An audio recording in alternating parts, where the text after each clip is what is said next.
¿Listos para aprender, hermanos? ¿Quieren aprender? Fíjese una cosa, que esta serie de los Salmos es muy interesante y ha sido un desafío para todos aquellos que hemos enseñado esta serie, porque nos ha desafiado a aprender, a buscar, a escudriñar, a indagar, y ha sido de bendición primeramente para nosotros y en el caso mío, muy personal, ha sido de grande bendición para mí, para después compartir esa bendición con usted. Abra su Biblia en el libro de los Salmos, dijimos, en el Salmo número 49. He titulado esta plática, esta predicación, La bendita promesa de la vida eterna.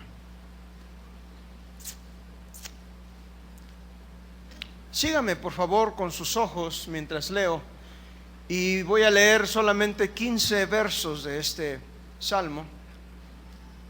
Cuando esté listo, diga ya. Se parecen a los alumnos del instituto, filocitos. Oíd esto, pueblos todos, escuchad, habitantes todos del mundo. Así los plebeyos como los nobles, el rico y el pobre juntamente. Mi boca hablará sabiduría y el pensamiento de mi corazón inteligencia. Inclinaré al proverbio mi oído, declararé con el arpa mi enigma. ¿Por qué he de temer en los días de adversidad, cuando la iniquidad de mis opresores me rodeare?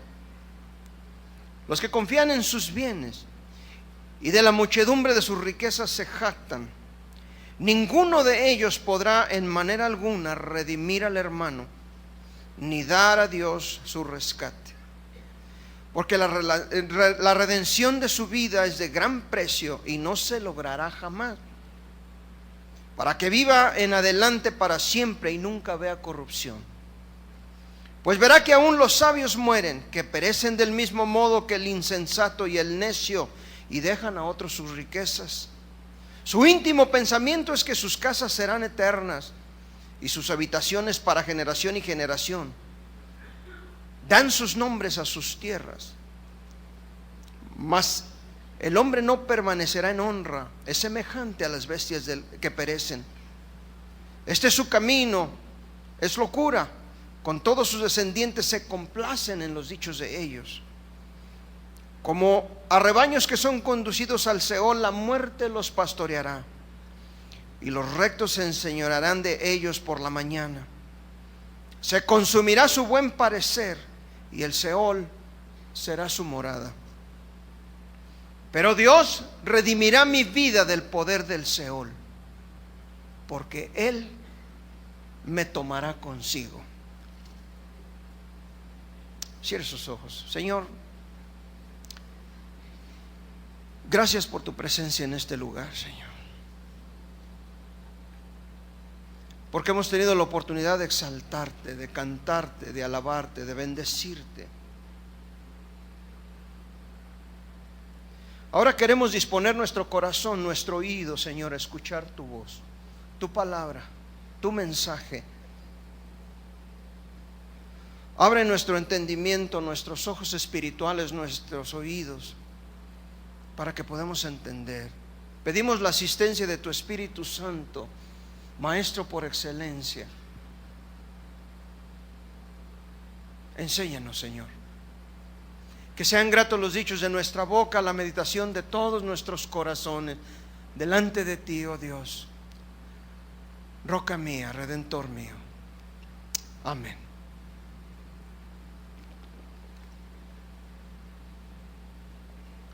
Mire usted, los estudiosos se refieren a este salmo como un salmo didáctico. El pastor Chuy ya nos explicó qué quiere decir un salmo didáctico. Es un salmo pedagógico, educativo, lleno de instrucción, lleno de enseñanza. En el libro de los Salmos podemos observar claramente cómo en unos salmos el salmista alaba a Dios con todo su corazón, con todo su ser. En otros podemos claramente observar que está profetizando. En otros más orando, clamando. Pero en este salmo que nos ocupa, el predicador o el salmista está enseñando, predicando. Sin embargo, si usted observó y es conocedor de la palabra, estará de acuerdo conmigo en que este salmo es más bien en el estilo de Job, el libro de Job, que hasta uno podría pensar que hubiera sido el mismo autor, o que originalmente haya sido parte de ese libro, aunque no lo es. Este es un salmo. Y aquí vemos cómo el autor considera que el tema que se está tratando como si fuera una especie de misterio, sabiduría oculta del mundo con respecto a la generalidad de todos los hombres, de todos los seres humanos. Y vamos a aprender que en este salmo tenemos plasmado el equivalente del Antiguo Testamento, las instrucciones del Nuevo Testamento, en donde nos enseña acerca de la locura de confiar en las riquezas materiales, el dinero, las posesiones y la soberbia habitual que acompaña a todos los que las poseen. Pero como un remedio para esto, el salmista pone ante todos la perspectiva de la muerte.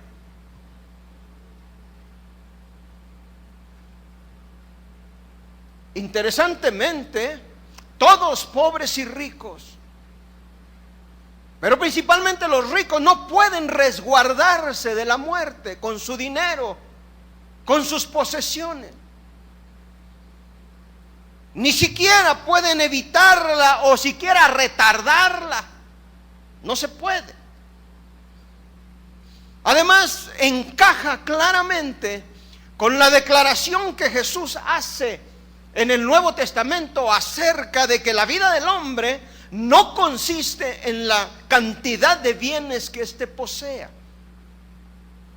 Y de su encuentro con aquel joven rico, ese joven que le preguntó: ¿qué haré para heredar la vida eterna? Y Jesús le dijo: ¿sabes los mandamientos? Todos los he cumplido desde mi juventud, desde mi niñez, dijo el hombre. Y Jesús, viéndolo a los ojos, le dijo: solamente una cosa te hace falta. Ve, vende todo lo que tienes y dalo a los pobres, repártelo a los pobres. Y la Biblia nos narra cómo este hombre se marchó triste por cuanto era muy rico. O la parábola del rico insensato. Todos estos son doctrinalmente previstos en este salmo. Y algo que creo que es importante señalar es que las riquezas son también una tentación, no solamente para los que las tienen, sino también para los pobres, los humildes. Porque pudieran ellos vivir deseándolas de manera desmedida, codiciando, y a veces se llega a límites extremos de maldad para conseguirlas, para obtenerlas. Por eso es que la Biblia, tanto en el Antiguo Testamento como en el Nuevo, nos aconseja. Y el apóstol Pablo le escribe al joven Timoteo y le dice: porque raíz de todos los males es el amor al dinero, el cual, codiciando algunos, se extraviaron, dieron la vuelta a la fe, se marcharon, pero fueron traspasados de muchos dolores. Por tanto, la advertencia bíblica es muy clara. Uno, que no permita a los que tienen riquezas a los que tienen posesiones, confiar excesivamente en ellas, gloriarse en ellas. Pero tampoco aquellos que no tenemos, vivir deseándolas con un deseo malsano, afanoso, pecaminoso por poseerlas a cualquier precio.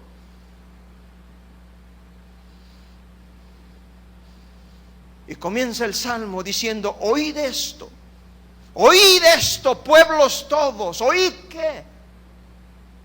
¿Oíd la ley? Como algunos escritores judíos la interpretan, no. La ley que nadie quería escuchar por cuanto era una voz de terror, un misterio de condenación, de ira, la maldición de la ley por cuanto nadie, absolutamente nadie pudo cumplirla sino Jesucristo. Más bien oíd esta noticia, las buenas nuevas del Evangelio, la palabra de salvación, la voz del cielo, predicada no por ángeles, sino por Dios mismo. Esta sabiduría, este misterio que el salmista está a punto de revelar. Y continúa: escuchad, habitantes todos del mundo. ¿Escuchó usted bien? Escuchad, habitantes todos del mundo. Este mensaje, ¿para quién es?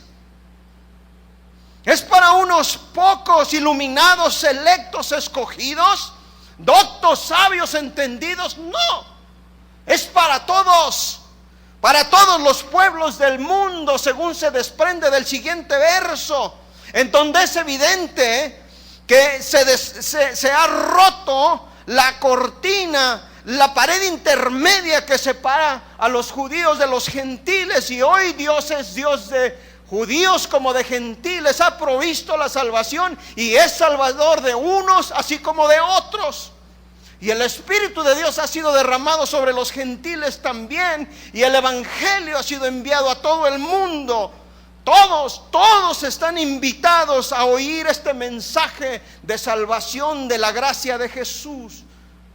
Así los plebeyos como los nobles, el rico y el pobre juntamente, todos.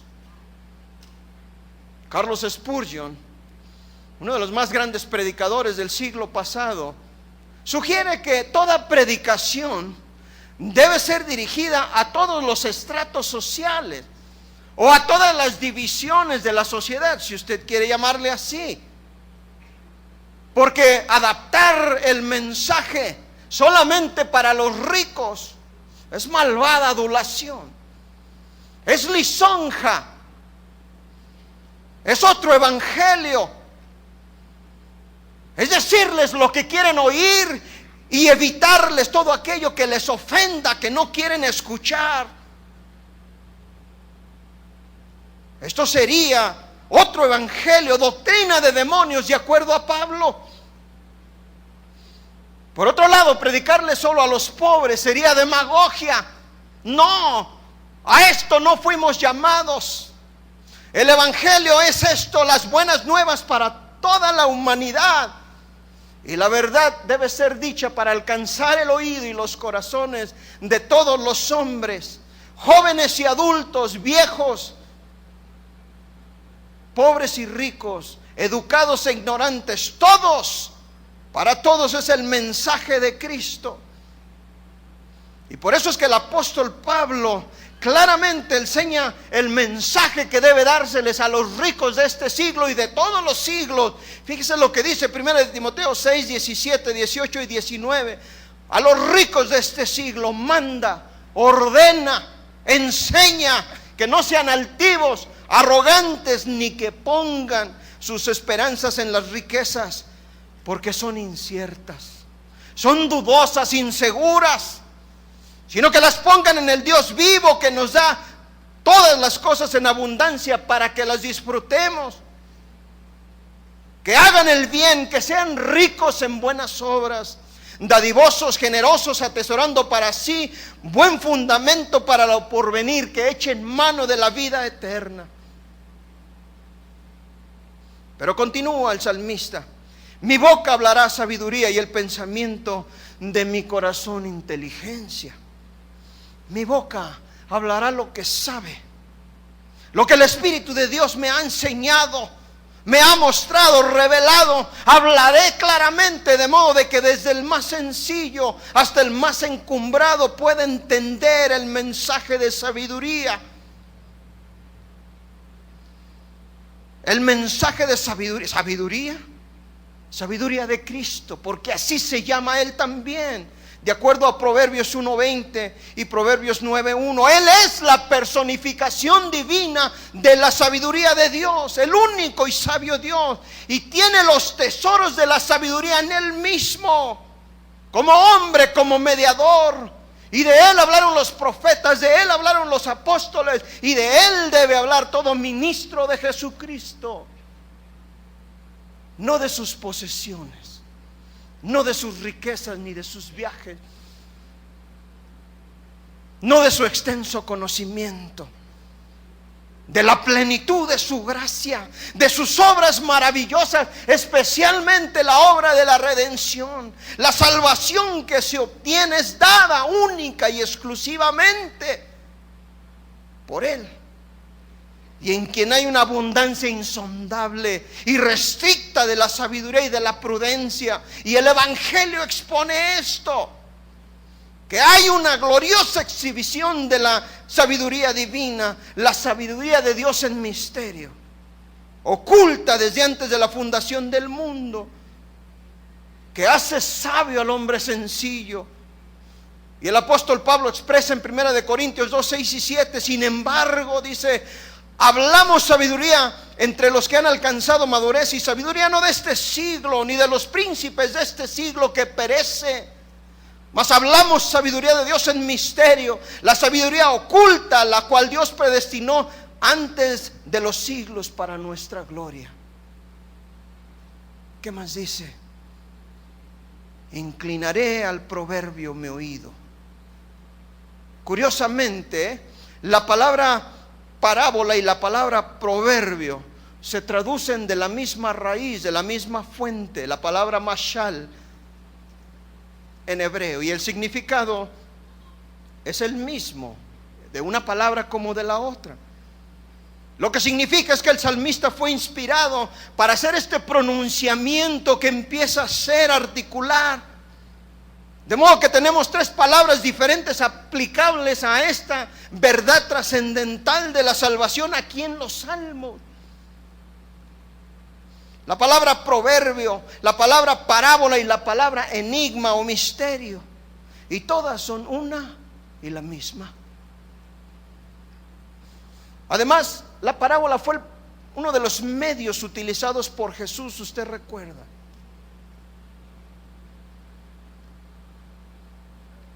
Les hablaba por medio de parábolas. Él usó la metáfora, Él usó la figura para inducir a sus oyentes a que meditaran, a pensar, a razonar, a estudiar con profundidad el significado de las cosas. Mateo 13, versículo 3 dice: y les habló muchas cosas por parábolas. Pero la parábola no tan solo era un método del Nuevo Testamento, también era algo que se utilizó en el Antiguo Testamento. Si usted ve en Ezequiel 17:2, Dios hablándole a Ezequiel le dice: hijo de hombre, propone una figura y compone una parábola a la casa de Israel.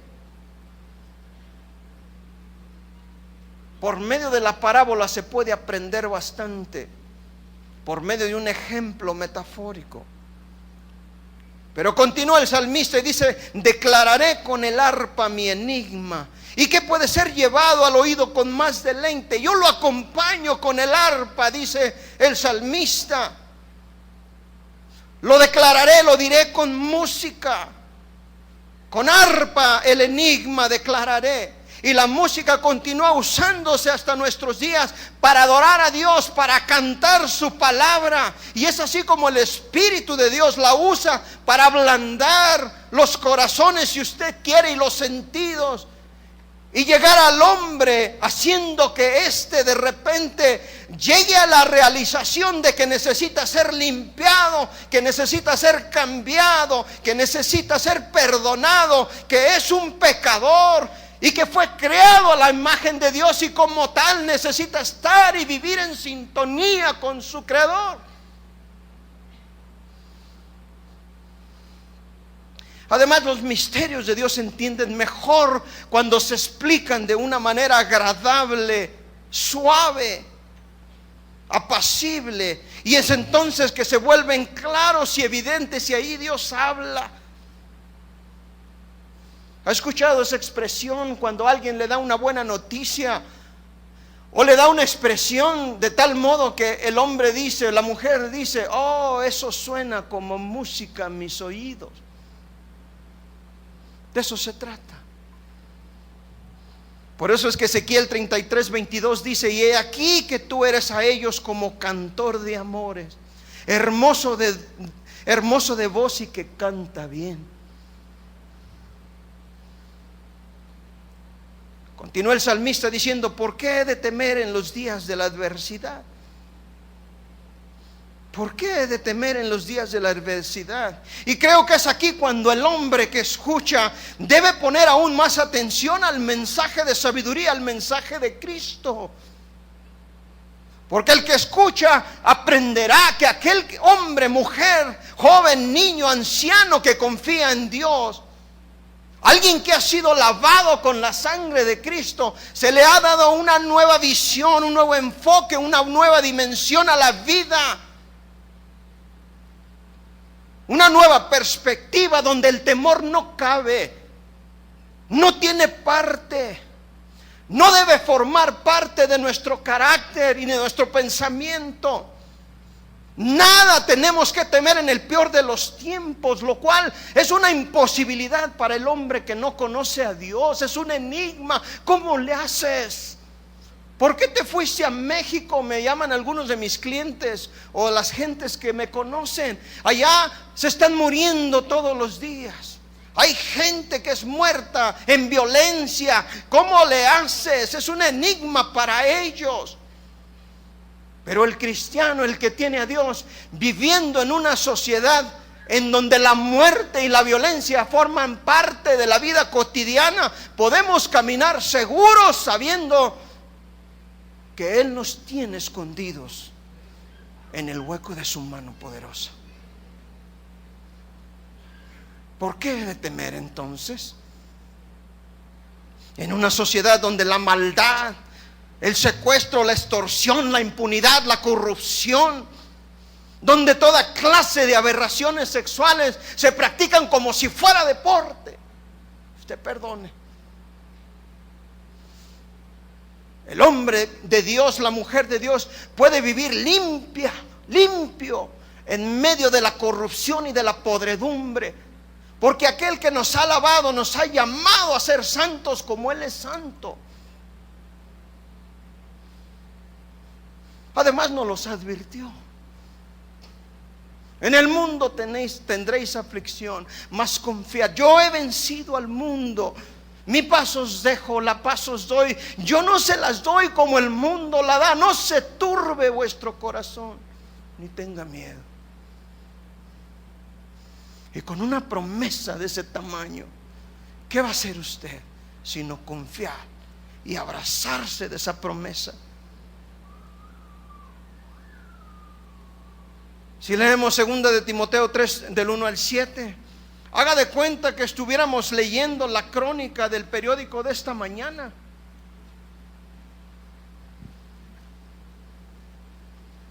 También debes de saber esto, le dijo Timoteo, le dijo el apóstol Pablo a Timoteo, que en los postreros días vendrán tiempos peligrosos.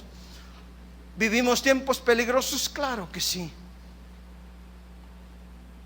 Habrá hombres amadores de sí mismos, avaros, vanagloriosos, soberbios, blasfemos, desobedientes a los padres, ingratos, impíos, sin afecto natural, implacables, calumniadores, intemperantes, crueles, aborrecedores de lo bueno, traidores, impetuosos, infatuados, amadores de los deleites más que de Dios. Tendrán apariencia de piedad, pero negarán la eficacia de ella. Esto se evita. Estos son los que se meten en las casas y llevan cautivas a las mujercillas, cargadas de pecados, arrastradas por diversas concupiscencias. Suena como que si se hubiera escrito anoche.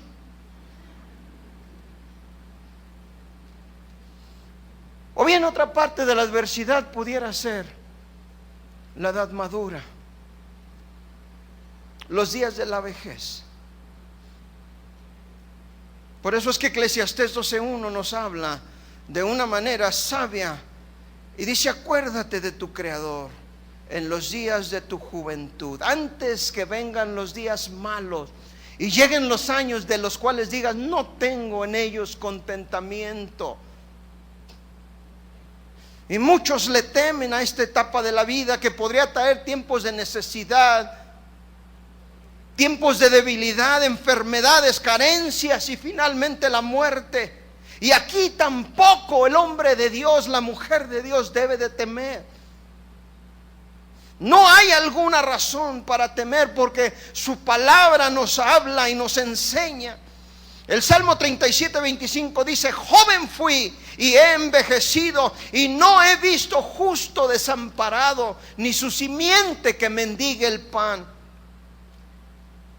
Salmo 34:9 y 10 dice: temed a Jehová vosotros sus santos, pues nada falta a los que le temen. ¿Cuánto les falta? Nada.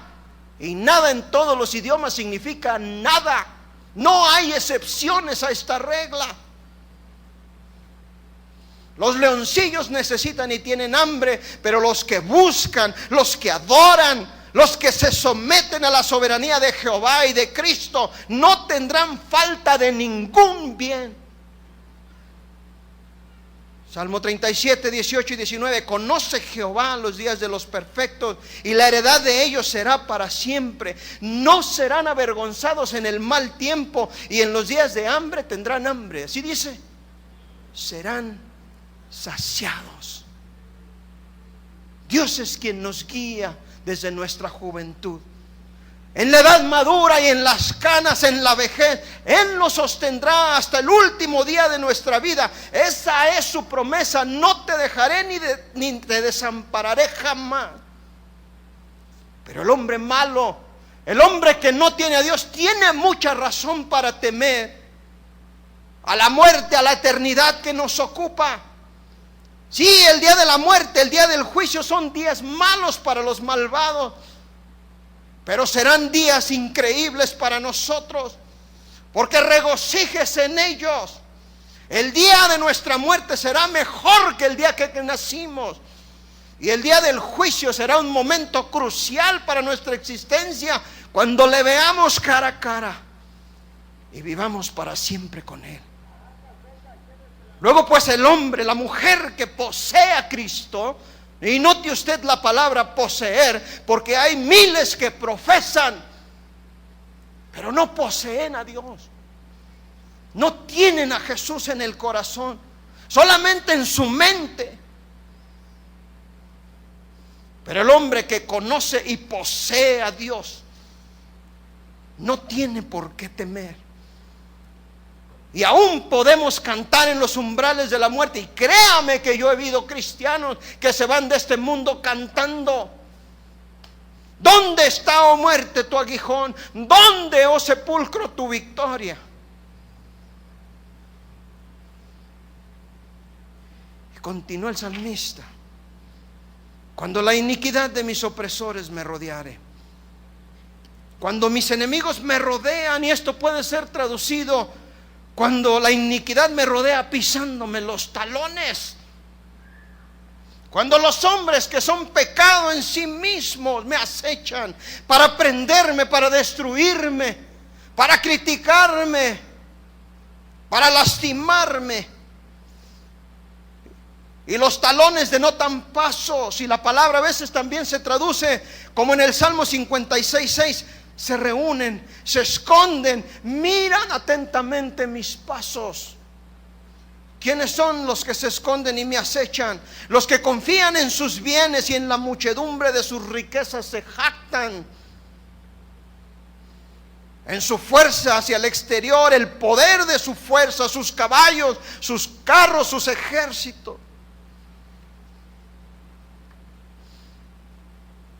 En sus bienes materiales, lo que parece ser el sentido de la palabra aquí, es fijar, confiar. Pero más que solamente fijar los ojos, es poner el corazón en ella. Tomar descanso, depender de ellos en detrimento de o en contra, despreciando la providencia divina, porque muchas veces los favorecidos con tantos bienes lo usan solamente para hacer maldad, para oprimir aún al pueblo de Dios o a los cristianos. Y piensan, se jactan de que lo que tienen, lo tienen por causa de que son inteligentes y sabios, por su diligencia, su excelencia, su industriosidad, y nunca reconocen que las riquezas son dones de Dios, son bendiciones temporales de su providencia. Y con frecuencia los otorga no solamente a los sabios y a los entendidos, sino aún a los que pensamos que no las merecen. Por eso Jeremías 9:23 dice: así dijo Jehová, no se alabe el sabio en su sabiduría, ni en su valentía se alabe el valiente, ni el rico en sus riquezas. Me hace recordar hombres y mujeres que una vez habiendo conocido la gracia de Dios, le dieron la espalda a Dios, iluminados con la luz del mundo, se marcharon y trataron de encontrar la fama, el dinero y los placeres, como Whitney Houston, que acaba de morir hace un par de semanas. Ella cantaba en un coro como este, pero la deslumbró el escenario y se fue, se marchó para buscar la fama y el dinero, las posesiones, y como muchos otros murió sola en un hotel, una suite de lujo de un hotel de $5,000 por noche, y dejó lo más valioso. En otro de los servicios una hermana lloraba y me decía: tengo una hija de 18 años que me recrimina que soy pobre, porque otra hermana mía le dice que ella tiene que hacer todo lo que tenga que hacer para obtener riquezas. ¿Cómo ve?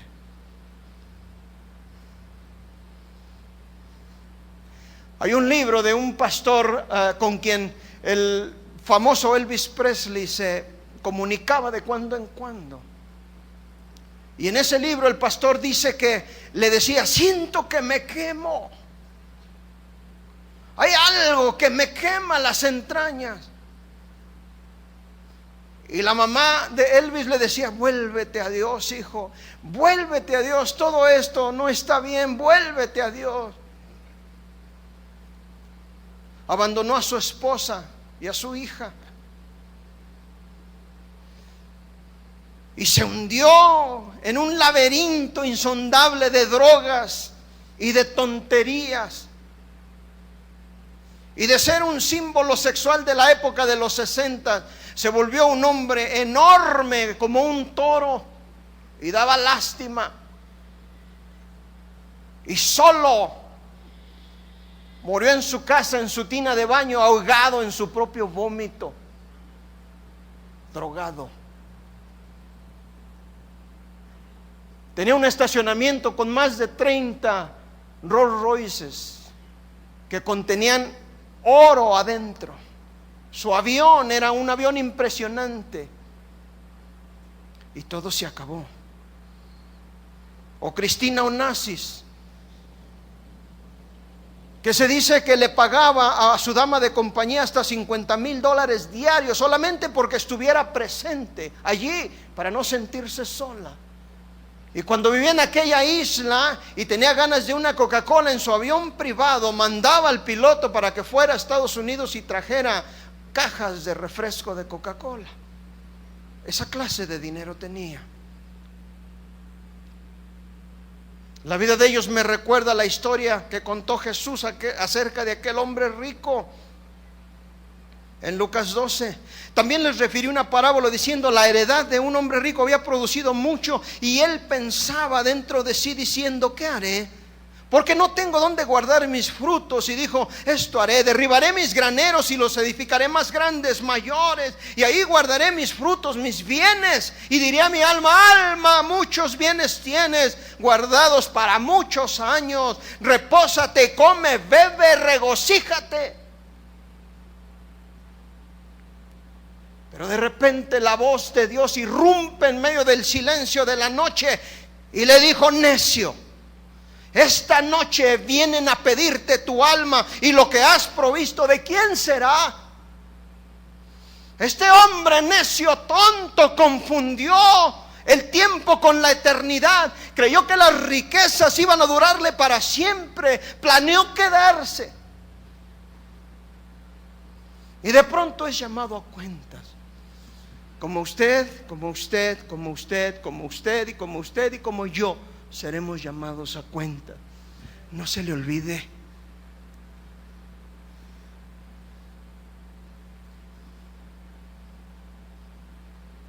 No se le olvide.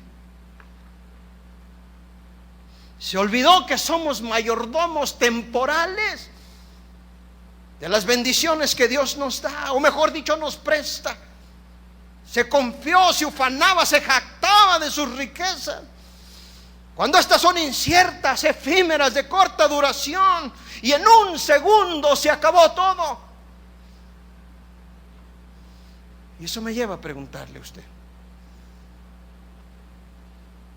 ¿en qué está confiando para la vida eterna?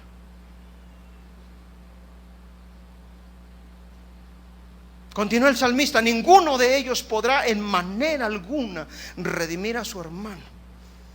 Es decir, un hombre rico puede redimir a su hermano de las deudas que incurrió con el banco, con las tarjetas de crédito. O tal vez pudiera pagar el rescate si es capturado, prisionero de guerra o secuestrado, dando el rescate por él. Pero esto solamente se puede hacer en respecto a la vida humana de los hombres. Pero con respecto a Dios no se puede. Con todas las riquezas es imposible pagar la deuda que le debemos a la ley de un Dios justo y santo. Tampoco podrá librar a su hermano, ni él mismo siquiera, de la esclavitud del pecado de Satanás, de la seguridad del infierno y de la pena de muerte que todo hombre que nace es culpable. Porque Romanos 3:23 dice: por cuanto todos, absolutamente todos pecaron, están destituidos de la gloria de Dios. Y Romanos 6:23 dice: porque la paga, el salario, el resultado del pecado es la muerte, mas la dádiva de Dios es vida eterna. Continuamos. Ni dar a Dios su rescate, porque la redención de su vida es de gran precio y no se logrará jamás. ¿Cuándo se va a lograr? Jamás. La iglesia de los santos de los últimos días, ellos dicen que si usted se bautiza por su abuelito puede ser salvo. ¿Qué van a hacer con esta palabra? No se logrará jamás. Dios es un Dios personal.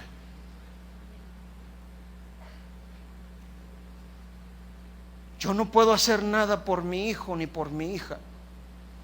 Ellos necesitan a Cristo.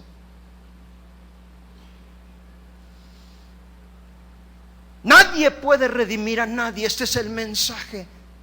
¿Por qué?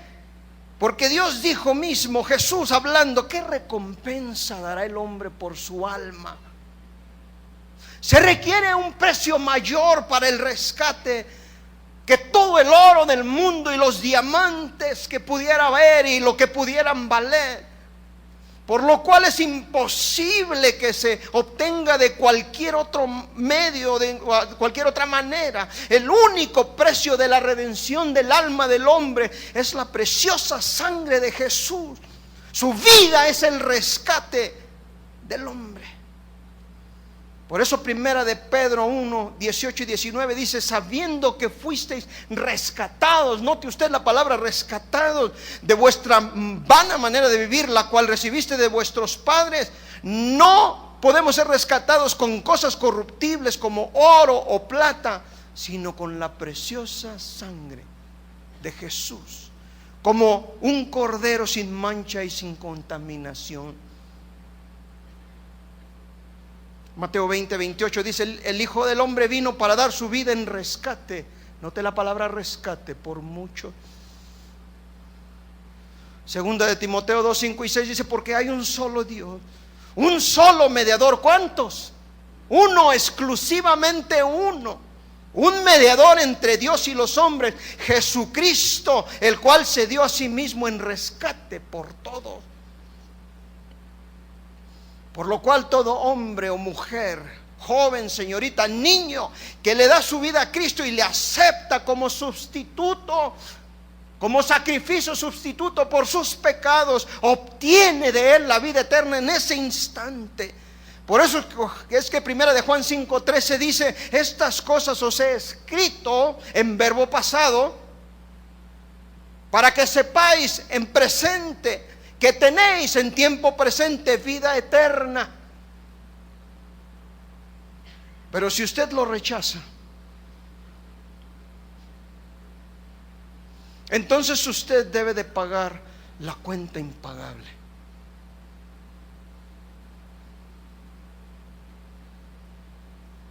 La deuda que no se puede pagar. Y ya lo leyó usted, la redención de su vida no se logra de otra forma. ¿Cuándo? Jamás. ¿Y qué parte de jamás no entiende usted? Si hay otra parte de jamás que no entiende usted, lo espero cuando termine la plática y platicamos. No importa que enseñen otras religiones, no importa que cacaraqueen otros sistemas de creencia. Si Dios lo dice, lo creo y punto final.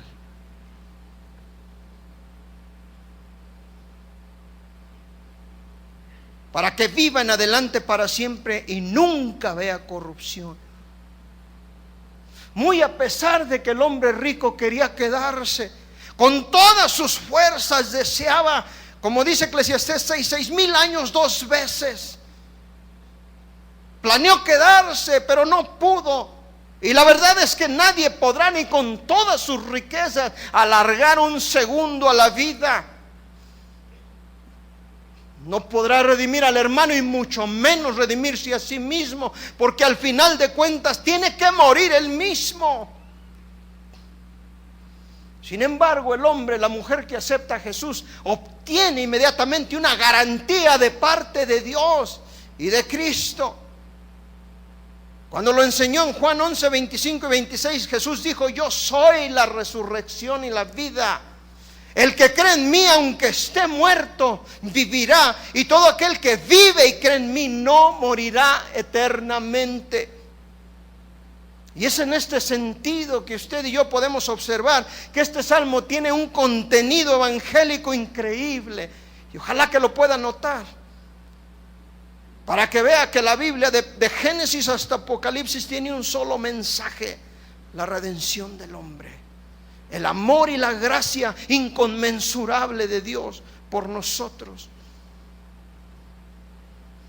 Pues verá que que aún los sabios mueren, continúa el salmista. No puede redimir a su hermano de la muerte, ya que tiene que ver por la propia experiencia que todos morimos. Nadie está exento de morir, ni los sabios, ni los ricos, ni los ignorantes. La sabiduría es mejor que las riquezas y se dice que da vida a sus poseedores, dice Eclesiastés 7:12. Y sin embargo mueren los sabios. Murió Salomón, el hombre más sabio de la tierra. Hombres sabios que saben negociar, que saben adquirir bienes, posesiones, proveer para el futuro, y sin embargo nada pueden negociar con la muerte. Hombres sabios en las cosas naturales conocen el secreto de la naturaleza, la constitución de los cuerpos humanos, lo que es adecuado para preservar la vida, la salud, como los filósofos, los médicos, y sin embargo nadie podemos librarnos de la muerte. Y los doctores dicen amén. Hombres sabios como Pitágoras, o como Sócrates, o como Confucio, quien murió de confusión, no se crea. Alberto Einstein, Luis Pasteur y muchos otros políticos sabios, conocedores de las multitudes, como Kirchner, como Ronald Reagan, Benito Juárez, magistrados prudentes, los instructores de la humanidad. Todos tienen algo en común. Hay un común denominador en toda la raza humana, y es que todos, usted y usted y usted y usted y yo, vamos a morir. No se le olvide jamás. ¿Cuándo? Eso le pertenece a Dios. Pero si mi vida está escondida con Cristo en Dios, que sea el día que Él quiera. Y camino seguro, no tengo miedo, porque sé a dónde voy. Él es mi porción en la siguiente vida. ¿Y la suya?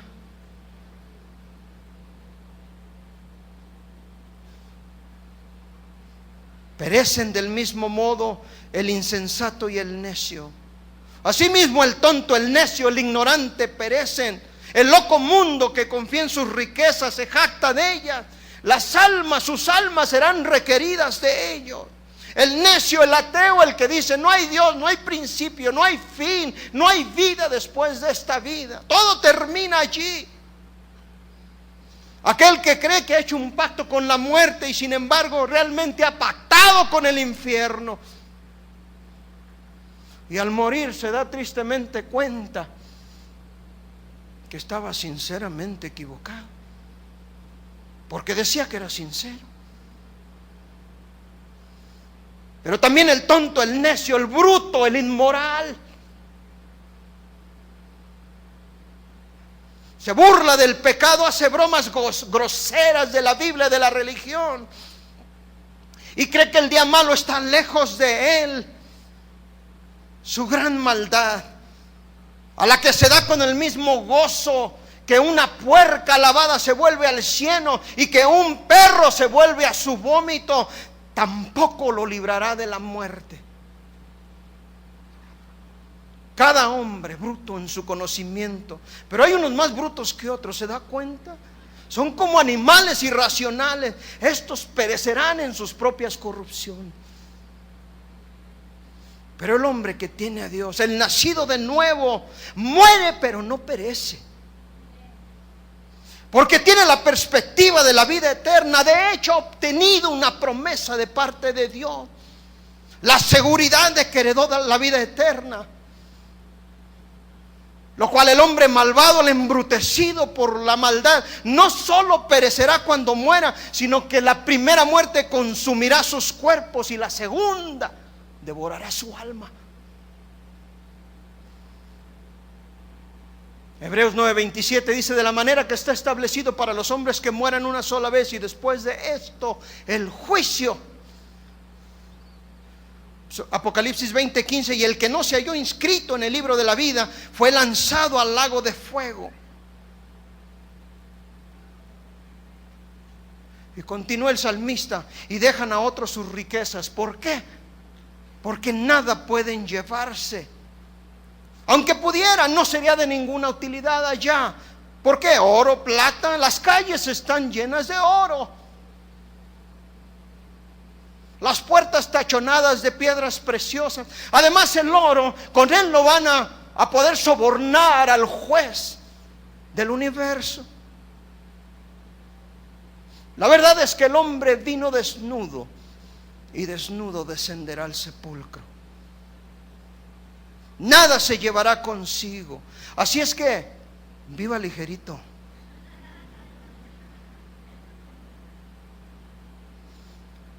Un artículo de la revista Forbes. La revista Forbes es una revista que habla o publica acerca de las fortunas de los hombres más ricos del mundo. Y un artículo llamó mi atención bastante. ¿Sabe qué decía? Dice que hay algo que a los ricos, a los multibillonarios, no los deja dormir por las noches. Esto es, ¿quién se quedará con su fortuna? Para los que son abogados, recomendaríamos que se hiciera un testamento, pero este se puede impugnar, para los que no saben. Impugnar quiere decir cuestionar. Y resulta que muchas veces termina una situación en donde lo que se decía en el testamento no se logra. Y esto no los deja dormir. ¿Con quién se quedará mi fortuna? ¿Con mis hijos? ¿Con mi esposa? ¿Con Sancho? Dicen unos.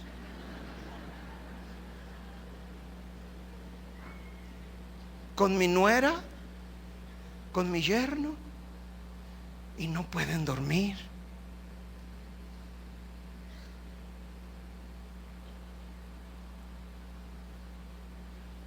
Nada nos llevaremos. El Salmo 39:6 por eso dice: ciertamente como una sombra es el hombre, como una sombra que pasa, efímero, corto de duración. Ciertamente en vano se afana, amontona riquezas y no sabe quién las recogerá. Y esto encaja con lo que Jesús dijo: y lo que has provisto para ti, ¿de quién será? Continúa el salmista diciendo: su íntimo pensamiento es que sus casas serán eternas y sus habitaciones para generación en generación. Se dice que Saddam Hussein tenía más de 30 palacios, suntuosos, esplendorosos, y que todas las llaves de los baños eran de oro puro. En una ocasión mi esposa y yo visitamos el país de Marruecos, y estando en la capital, en Rabat, vimos el palacio, o uno de los palacios del rey Hassan de Marruecos. Era suntuoso, y la gente decía que no sabían cuántos tenía, que eran muchísimos. Su íntimo pensamiento es que sus casas serán eternas. Muammar Gaddafi tenía tanto dinero. Saddam Hussein, en uno de los muros de una de sus casas encontraron $700 millones en efectivo, junto con 5 millones de euros, nomás en un muro, en una barda.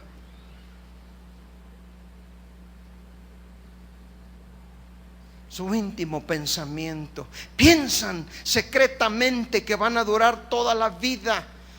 Piensan en perpetuar su estirpe, su nombre. Pero nada permanece, todo termina finalmente. León Tolstoy, el filósofo y literato ruso del siglo pasado, nació en 1928 y murió en 1910. Ese hombre sabio escribió en uno de sus famosos libros esta pregunta: ¿cuánta tierra necesita un hombre? Y la respuesta no fueron 187 millones de hectáreas cuadradas fértiles. Tantos palacios suntuosos o casas enormes. Se sorprenderá de la respuesta que da. Toda la tierra que necesita un hombre es 1 metro de ancho por 2 de largo, por 2 de hondo. La tumba. Allí es donde los malvados se van, junto con sus sueños de grandeza, junto con sus pensamientos íntimos de querer perpetuarse para siempre.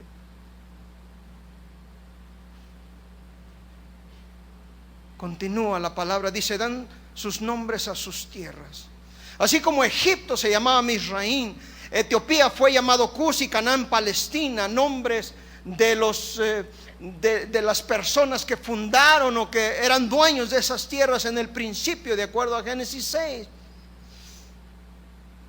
Recuerda el palacio de Windsor en Inglaterra, los príncipes de Mónaco, la familia Borbón de España. Dan nombre a sus tierras. Los Kennedy, los Rockefeller, el Rockefeller Center de Nueva York.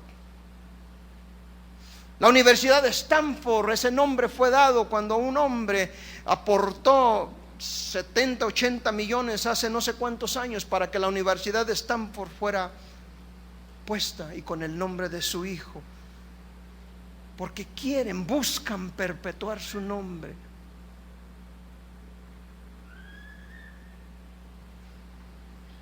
Buscan proclamar sus nombres en todo el país, y qué digo, en todo el mundo, sin preocuparse si sus nombres están inscritos en el libro de la vida del Cordero. Me hace acordar el artículo mordaz de un escritor en el periódico local, que habla de un hombre exgobernador de uno de los estados de nuestro país. Y dice en su parodia que el gobernador estaba con su hijo al pie de la montaña mirando la vasta extensión de sus posesiones, y le dijo a su hijo: mira, hijo, todo esto va a ser tuyo. Y luego el niño miró miles de cabezas de ganado, y le dijo: papá, ¿todo esto es ganado? Y el papá contestó: no, robado.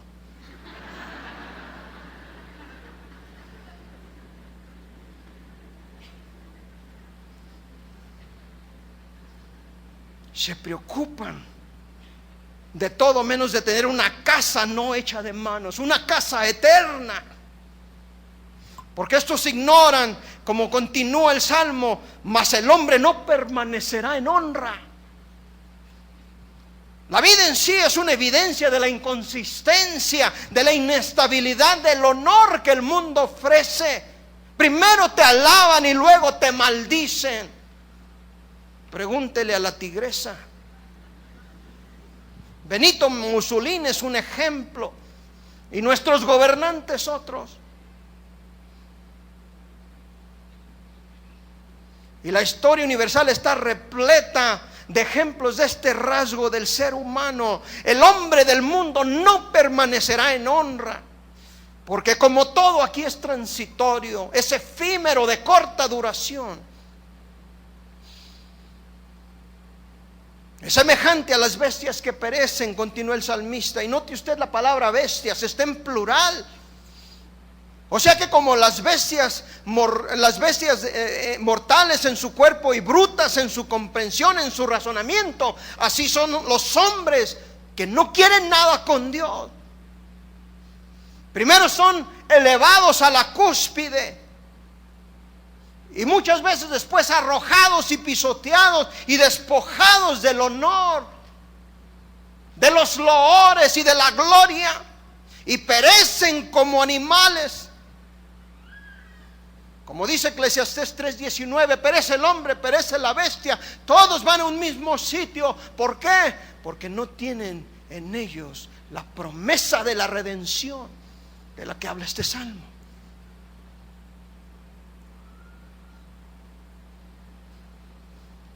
A pesar de todos sus honores, de todas sus riquezas, peor que las bestias, ya que después de la muerte viene el juicio, y después del juicio la ira de Dios sobre ellos. Su camino es locura, con todo sus descendientes se complacen en los dichos de ellos. Los hombres no se limitan a probar sus palabras, pero se complacen en sus maneras, su estilo de vida, sus actitudes. y con entusiasmo siguen los patrones que los hombres ricos han establecido. Se quieren vestir como ellos, se quieren peinar como ellos. Una mujer que es la artista de la época, de repente se peina de un modo y las mujeres quieren peinarse igual. Los jovencitos quieren hablar como sus ídolos y los imitan y hablan sus dichos sin saber, sin entender que, como dice la palabra, como rebaños son conducidos al Seol y la muerte los pastoreará. No tienen remedio porque no lo quieren, lo tienen al alcance de su mano.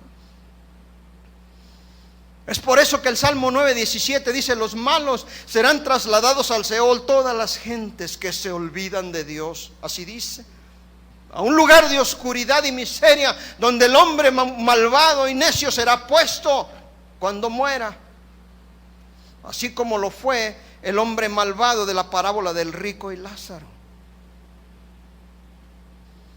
Y continúa el salmista: y los rectos se enseñorearán de ellos por la mañana. Rectos, justos, aquí son los que han sido proclamados inocentes, a quienes Dios ha imputado su justicia, la justicia de Cristo, con vidas renovadas, y los principios de la gracia y la santidad están en ellos, y andan en integridad en sus vidas y en sus conversaciones.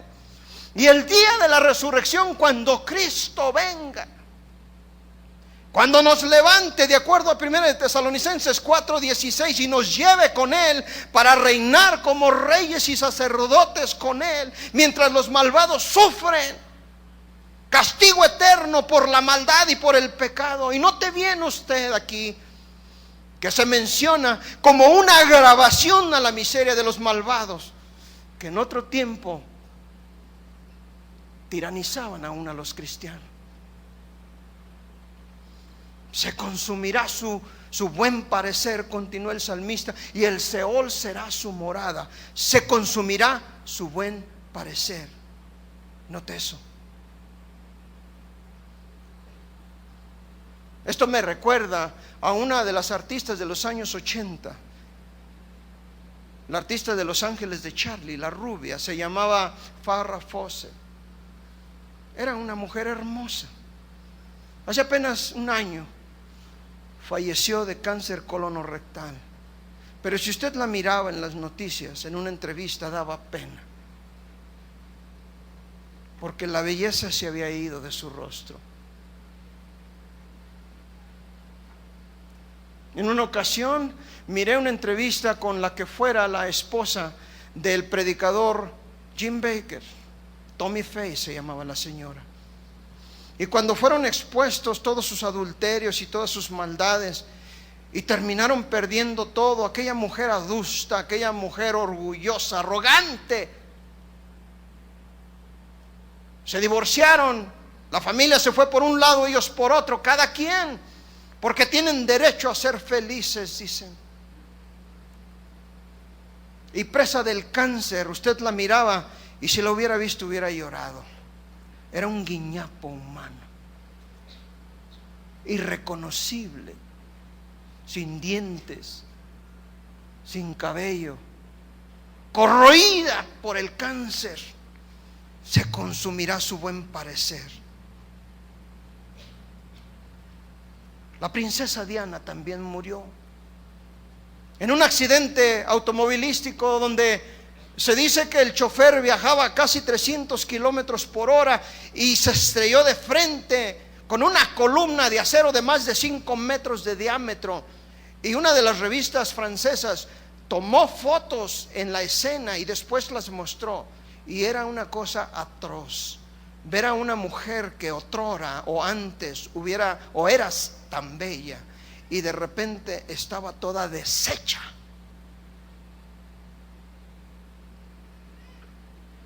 Se consumirá su buen parecer. El común denominador de ellas fue de pena y de dolor. Se consumió por completo en el caso de estas otras dos mujeres. Sin embargo, fíjese aquí, el siguiente verso: brilla como el sol a mediodía, pero Dios redimirá mi vida del poder del Seol. El salmista declara, expresa su fe, su confianza en que, a pesar de que entiende que debía ser puesto en una tumba por un tiempo, la tumba no iba a tener el poder de retenerlo. Y la resurrección, de acuerdo a Efesios 4:30, y en ese día iba a ser transformado. Se iba a vestir de inmortalidad, y la debilidad y la corrupción se iban a vestir de incorruptibilidad. El deshonor de la tumba en honor por la sangre preciosa de Cristo. De modo de que estas palabras bien pueden interpretarse como: Dios redimirá mi vida del poder del infierno. David, inspirado por el Espíritu Santo y por medio de la profecía, dice: Dios redimirá mi alma de la condenación del infierno. Es decir, me va a preservar de la segunda muerte, de ser herido por ella, de que no tenga ningún poder sobre mí. Su sangre preciosa me ha redimido, ha pagado el precio de rescate por mí, y ha obtenido la salvación de los hombres. Con dinero no, con posesiones nunca. Esta es la razón por la que el salmista continúa diciendo: Él me tomará consigo. Lo que podría bien decirse: Él me ha recibido en sus brazos de amor, de gracia, su favor con el que me ha traído. Hemos sido salvos por gracia, salvos del pecado, de la condenación, de la esclavitud del pecado y de la seguridad del infierno. Él es mi porción, mi parte en el mundo venidero.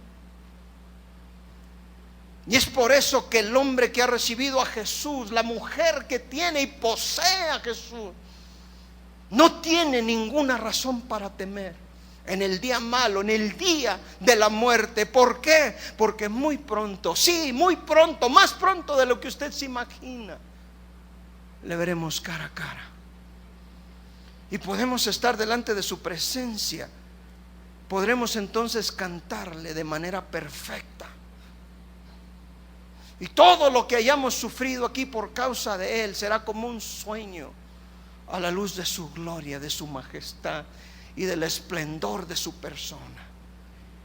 ¿Tiene usted esta seguridad? Si hay alguien aquí que no tuviera esa seguridad, póngase de pie. Póngase de pie, por favor. Todos puestos de pie, por favor.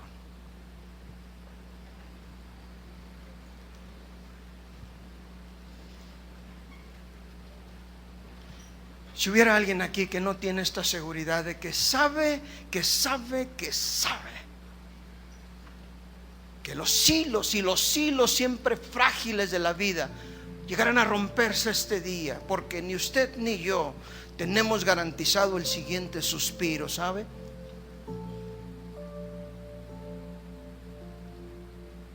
Y si no tiene esta seguridad, no tiene a Cristo.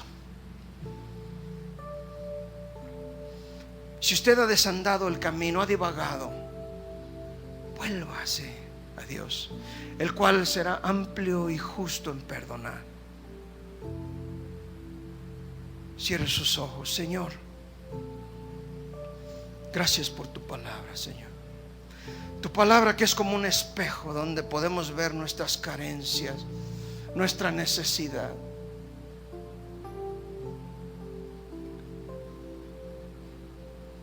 Porque nos enseña, Señor, y nos da la firme seguridad de que tú eres nuestro Dios y te tenemos en el corazón. Si hubiera alguien aquí, Señor, que no tiene esta seguridad, esta garantía de parte tuya, habla con Él. Acércate a Él por tu Espíritu Santo, trata con Él. Y que no se vaya, Señor, sin reconocerte, sin ponerse a cuentas contigo. Bendice a cada hermano, a cada hermana, a cada joven, a cada señorita, a cada anciano, a cada anciana. Que tu luz, que tu gracia brillen en nuestra vida de tal manera que podamos ser luz en medio de las tinieblas para otros, y que podamos hablar con propiedad acerca de tu santidad. Al que tenga necesidad, súplela. Al que necesite sanidad, dale sanidad. Al que necesite consejo, dale consejo. Bendice esta iglesia y a cada familia aquí representadas. Pero sobre todo, Señor,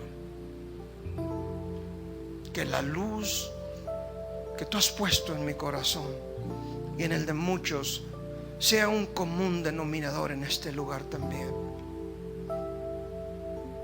Bendice a tu iglesia en el nombre de Cristo Jesús, nuestro Salvador y Señor. Amén. Que Dios les bendiga, mis hermanos.